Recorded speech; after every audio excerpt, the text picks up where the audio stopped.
નમસ્તે વિદ્યાર્થી મિત્રો, આજે આપણે પાઠ 5 વનવાસી વિચરતી જાતિ અને સ્થાનિક સમુદાયો એનું રિવિઝન કરશું. આપણે એના કેટલાક વિકલ્પો, ખાલી જગ્યાઓ અને જોડકાઓ અને પ્રશ્નોની ચર્ચા કરીશું અને તમે પણ મારી સાથે તે વાંચતા જશો અને સાથે સાથે પાકા કરતા જજો. તો વિદ્યાર્થી મિત્રો, ચાલો આપણે આટલી વસ્તુઓનું રિવિઝન કરીએ. પાઠ 5 વનવાસી વિચરતી જાતિ અને સ્થાનિક સમુદાય. આપણે જોઈએ પ્રથમ કેટલાક વિકલ્પો. પ્રત્યેક જનજાતિના સભ્યો કઈ પ્રથાથી એકબીજા સાથે જોડાયેલા હતા? તો કબીલાઈ પ્રથાથી. શેનાથી જોડાયેલા હતા? કબીલાઈ પ્રથાથી. જનજાતિના સભ્યોના ઘરો કયા સંસાધનોથી બનેલા હતા? તો પ્રાકૃતિક. જનજાતિના લોકોની અર્થવ્યવસ્થામાં કયો સિદ્ધાંત જોવા મળે છે? તો સામૂહિકતાનો. પછી 13મી 14મી સદી દરમિયાન પંજાબમાં કઈ જનજાતિઓ મુખ્ય હતી? તો ખોખર અને ગખ્ખર. મુગલ બાદશાહ અકબરે કોને મનસબદાર બનાવ્યા હતા? તો કમાલખાં ખખ્ખરને. ભારતના ઉત્તર પશ્ચિમ ભાગમાં કઈ જનજાતિ સૌથી શક્તિશાળી હતી? તો બલોચ. પછી પશ્ચિમ હિમાલયમાં કઈ જનજાતિ વસતી હતી? તો ગડી અથવા તો ગડરિયો. ફરી એકવાર જોઈ લઈએ. પ્રત્યેક જનજાતિના સભ્યો કઈ પ્રથાથી બીજા સાથે જોડાયેલા હતા? તો કબીલાઈ પ્રથાથી. જનજાતિના સભ્યોના ઘરો કયા સંસાધનોથી બનેલા હતા? તો પ્રાકૃતિક.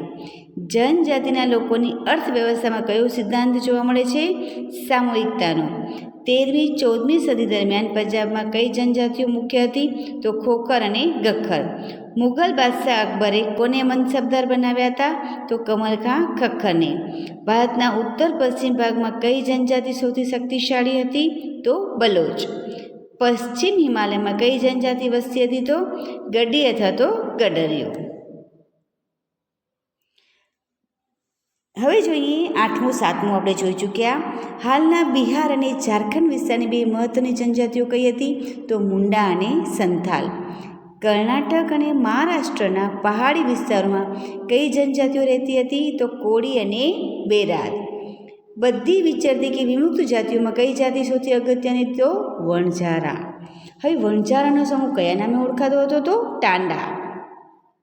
કઈ વિમુક્ત જાતિઓ બંગડી અને સૌંદર્ય પ્રસાધનોના વેપાર સાથે જોડાયેલી હતી? તો કાંગસિયા અને માંડવા. ભારતની જૂની જનજાતિઓ પૈકીની કઈ જનજાતિ સૌથી જૂની છે? તો ગોંડ. ફરી એકવાર જોઈ લઈએ. પશ્ચિમ હિમાલયમાં કઈ જનજાતિ વસતી હતી? તો ગડી અથવા ગડરિયો. હાલના બિહાર અને ઝારખંડ વિસ્તારની બે મહત્વની જનજાતિઓ કઈ હતી? મુંડા અને સંથાલ. કર્ણાટક અને મહારાષ્ટ્રના પહાડી વિસ્તારોમાં કઈ જનજાતિઓ રહેતી હતી? કોળી અને બેરાદ. બધી વિચરતી કે વિમુક્ત જાતિઓમાં કઈ જાતિ સૌથી અગત્યની હતી? વણઝારા. વણઝારાઓના સમૂહો કયા નામે ઓળખાતો હતો? તો ટાડા. કઈ વિમુક્ત જાતિઓ બંગડી અને સૌંદર્ય પ્રસાધનોના વેપાર સાથે જોડાયેલી હતી? તો કાંગસિયા અને માંડવા. ભારતની જૂની જનજાતિઓ પૈકીની કઈ જનજાતિ સૌથી જૂની છે? તો ગોંડ. હવે ગોંડ જાતિના લોકો કઈ ખેતી કરતા હતા? તો સ્થળાંતરિત ખેતી. મૂળભૂત રાજપૂત તરીકેની માન્યતા મેળવવા ગઢકડંગાના ગોંડ રાજા અમનદાસે કઈ પદવી ધારણ કરી હતી? તો સંગ્રામ શાહની.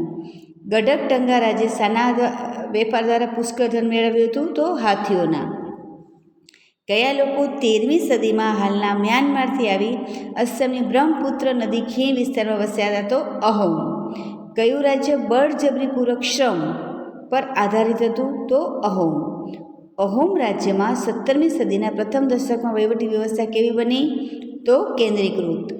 અહોમ રાજ્યમાં કઈ ભાષાની સાહિત્યિક રચનાઓનું સ્થાનિક ભાષામાં અનુવાદ કરવામાં આવતું? તો સંસ્કૃત.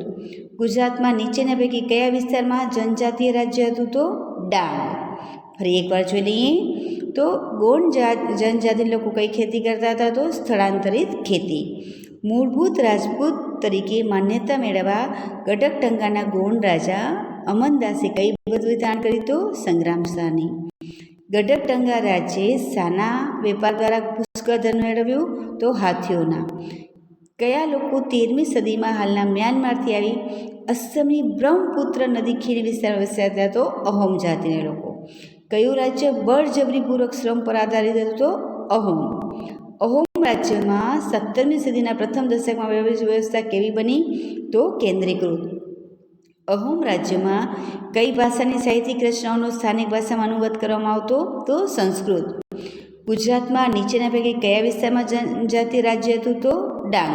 વિદ્યાર્થી મિત્રો, તમારી પરીક્ષામાં પણ ખાલી વિકલ્પ પર પ્રશ્નો લખી અને આમાંથી જે જવાબ આપતો હોય, બરાબર ને, કારણ કે જો પ્રથમ જવાબ છે 14માં સ્થળાંતરિત ઝૂમ ખેતી, તો તમારે એ લખો તો ઠીક છે, નહીં તો જવાબ કહીને સ્થળાંતરિત ખેતી લખવું જરૂરી છે. ખાલી જગ્યા. તો જનજાતીય સમુદાયના લોકોનું જીવન કેવું હતું? તો સામૂહિક સ્વરૂપનું હતું. એક સ્થાનથી બીજા સ્થાને ભટકતી જાતિઓને ખાલી જગ્યા કહેવામાં આવતી, વિચરતી કે વિમુક્ત. કેટલાક અપવાદો બાદ કરતાં જનજાતિના લોકો પાસે ખાલી જગ્યા દસ્તાવેજો મળતા? તો લેખિત. વર્તમાન ઇતિહાસકારો ખાલી જગ્યાનો ઇતિહાસ લખવા માટે મૌખિક પરંપરાઓ કરે છે? તો જનજાતિઓ. ભારતના ઉત્તર પશ્ચિમ ભાગમાં ખાલી જગ્યા જનજાતિ સૌથી શક્તિશાળી હતી? તો બલોચ. ભારતના ખાલી જગ્યા ભાગમાં નાગા, કુકી, મિજો, અહોમ અને અન્ય જનજાતિઓ રહેતા હતા? તો ઉત્તર પૂર્વ. ઈસવીસન 1591માં અકબરના સેનાપતિ ખાલી જગ્યાએ ચેર જાતિ પર હુમલો કરી, બરાબર, તેને પરાસ્ત કર્યો તો રાજા માનસિંહ. ખાલી જગ્યામાં કોરાગા, વેતર, મારવાડ અને અન્ય જનજાતિના લોકો મોટી સંખ્યામાં રહેતા હતા? તો દક્ષિણ ભારત. વણઝારાનો સમૂહ ખાલી જગ્યા તરીકે ઓળખાતો? તો ટાંડા. વિચરતી અને વિમુક્ત જાતિના લોકોનું જીવન મોટે ભાગે ખાલી જગ્યા પર આધારિત હતું? તો પશુપાલન. ખાલી જગ્યા ભારત અને વિશ્વ વચ્ચેની કડી હતા. કોણ ભારત અને વિશ્વ વચ્ચે કડી હતા? તો વણઝારાઓ.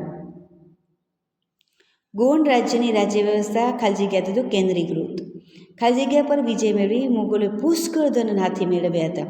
તો ગઢક ટંગા.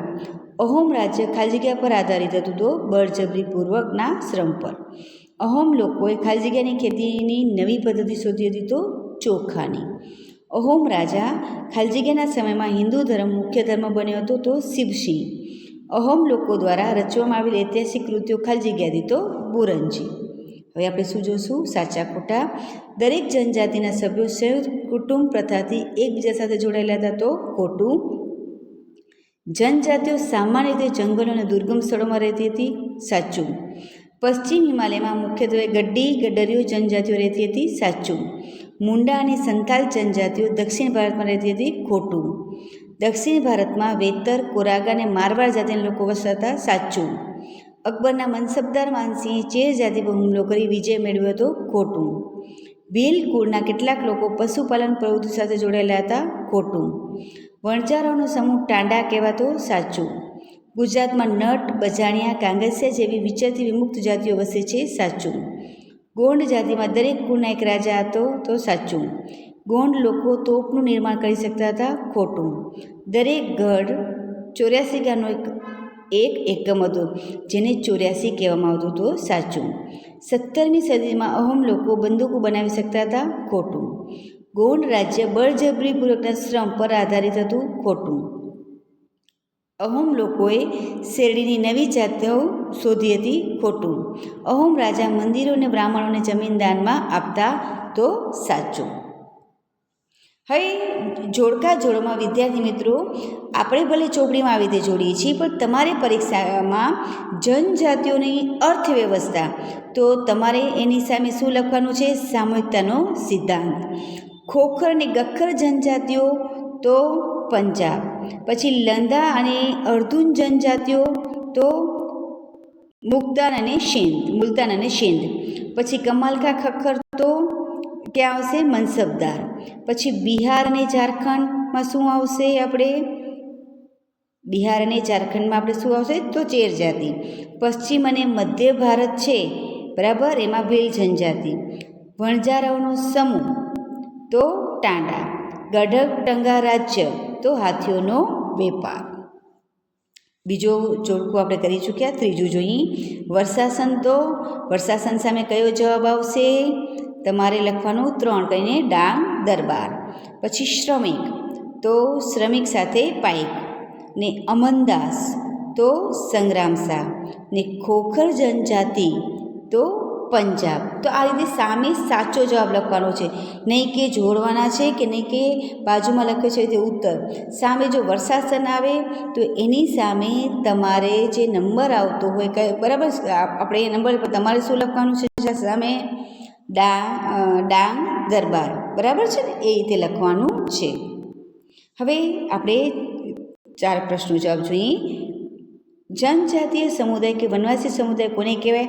તો સૌથી મોટા શહેરો અને ગ્રામ્ય વિસ્તારોથી દૂર પોતાની સંસ્કૃતિ અને આગવી ઓળખ ધરાવતા સમુદાયને જનજાતીય સમુદાય કે વનવાસી સમુદાય કહેવાય. જનજાતિઓના જીવન પર સૌથી વધુ અસર કરતા પરિબળો કયા હતા? તો જંગલ અને પ્રકૃતિ, બરાબર. એ જનજાતિઓના જીવન પર સૌથી વધુ અસર કરતા પરિબળો હતા. વિચરતી કે વિમુક્ત જાતિઓ કોને કહેવાય છે? તો એક જગ્યાએથી બીજી જગ્યાએ ભટકતી રહેતી જાતિને વિચરતી કે વિમુક્ત જાતિ કહેવાય છે. જનજાતિઓ ક્યાં નિવાસ કરતી હતી? તો જનજાતિઓ સામાન્ય રીતે જંગલો, પહાડો, રણ અને દુર્ગમ સ્થળોએ નિવાસ કરતી હતી. વિદ્યાર્થી મિત્રો, આજે જેટલું મેં સમજાવ્યું છે એટલું રફ નોટમાં સારા અક્ષર સરસ રીતે પાક્કું કરીને લખવાનું છે. તો અહીં આપણે રિવિઝન અહીંયા સુધી આજે કરશું, પછી આપણે બીજા ભાગમાં આના વિશે જોશું. તો નમસ્તે વિદ્યાર્થી મિત્રો.